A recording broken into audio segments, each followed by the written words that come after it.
যেই নারী তার স্বামীর স্যাক্রিফাইসকে নিজের মুখে এটাকে স্বীকার করতে পারে না, সেই নারী কখনো সুখী হতে পারে না। আর যে নারী কথায় কথায় বলতে পারে আমি ভালো আছি, আমার স্বামী আমাকে ভালো রেখেছে, আমি আলহামদুলিল্লাহ ভালো আছি, তার পুরো জীবনটাকে সুখময় করে দেয় একজন। তুমি কে?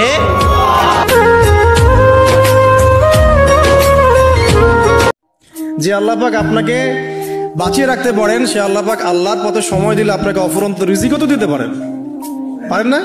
আপনি আল্লাহর হয়ে যান, বাকি সব আল্লাহ আপনার দায়িত্ব নিয়ে নিবেন ইনশাআল্লাহ। আপনি নিজে আল্লাহর হয়ে যান, আপনার সবকিছু দায়িত্ব কে নিয়ে নিবে? আল্লাহ নিয়ে নিবে।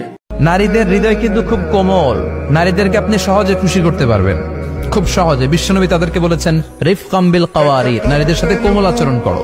নারীদের সাথে কঠিন হলে ওনারা রেগে যাবে, আর নরম হলে গলে যাবে। সুবহানাল্লাহ পড়ে। ওই ব্যক্তি আল্লাহর কাছে সেরা যে তার বউয়ের কাছে সেরা।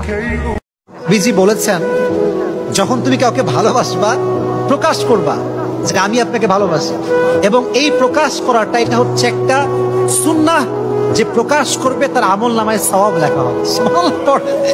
ইসলাম কত সুন্দর দেখেন, ভালোবাসা প্রকাশ করলে